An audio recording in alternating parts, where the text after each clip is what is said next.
Assalamualaikum warahmatullahi wabarakatuh. Saya Anissa Alia Ulum dengan nomor NIM 2003106042. Saya dari kelas PIAUD 2B. Di sini saya akan mempresentasikan materi tentang bahasa Indonesia baku. Lanjut, bahasa Indonesia tumbuh dan berkembang dalam masyarakat multikultural. Oleh karena itu, bahasa Indonesia mempunyai varian yang sangat banyak, seperti 1. Varian akibat perbedaan daerah penggunaan. Yang kedua, varian akibat kelompok sosial penggunaannya. Perbedaan varian itu di satu sisi dapat dijadikan ciri yang menunjukkan dari daerah mana atau kelompok mana seorang penutur berasal. Di sisi yang lain, merupakan perbedaan yang mengganggu interaksi sosial antar kelompok yang menggunakan bahasa Indonesia. Oleh karena itu, untuk keperluan kedua itu, perlu ditetapkan bahasa Indonesia baku yang mewakili setiap varian yang ada. Slide selanjutnya, bahasa Indonesia baku adalah inti semua varian bahasa Indonesia. Coba lihat teman-teman, ada di layar itu ada presentasi diagram Venn, yaitu diagram Venn mengenai bahasa Indonesia baku. Anggaplah dalam bahasa Indonesia terdapat dialek A, dialek B, dan dialek C. Bahasa Indonesia baku adalah anggota irisan dari semua dialek itu.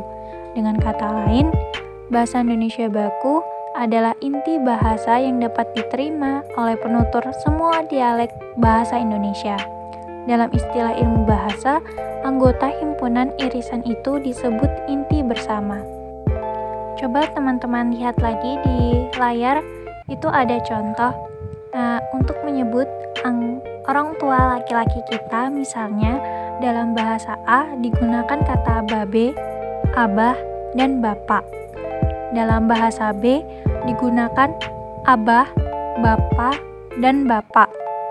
Dan dalam bahasa C digunakan kata bapak, bapak, dan romo. Dengan demikian, kata bapaklah yang dianggap baku.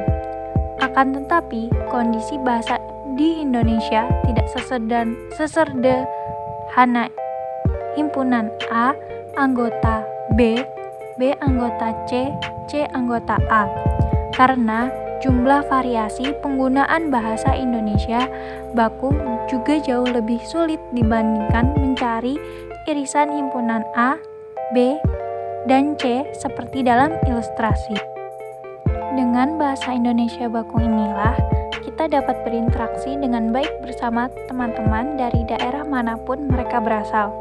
Untuk itulah sebabnya pemerintah selalu mengupayakan pembakuan bahasa, baik ejaan, kosakata, maupun tata bahasanya, agar komunikasi antar orang Indonesia dari daerah satu dan orang Indonesia dari daerah lain berjalan lancar tanpa salah pengertian. Nah, dalam bahasa Indonesia baku juga, dengan memilih inti bersama varian-varian bahasa Indonesia, bahasa Indonesia baku mempunyai keunggulan dalam dua hal.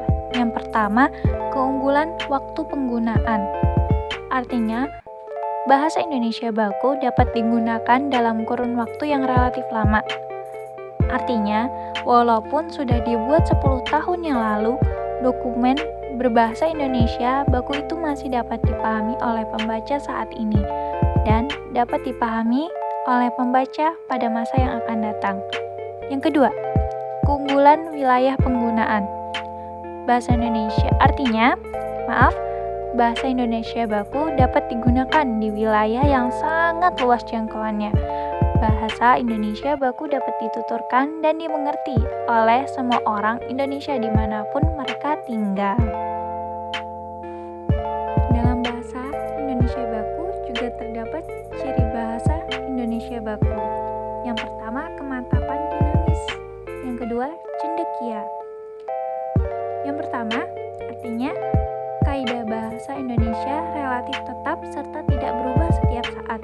Meskipun demikian, kaidah bahasa Indonesia harus dapat diterapkan ke semua gejala yang ada ada di dalam bahasa Indonesia. Bahasa Indonesia terus berkembang, maka kaidah bahasa Indonesia harus berlaku juga unsur bahasa yang baru muncul itu. Arti yang kedua, cendekia, bahasa Indonesia baku mencerminkan cara berpikir yang teratur, logis, dan sistematis.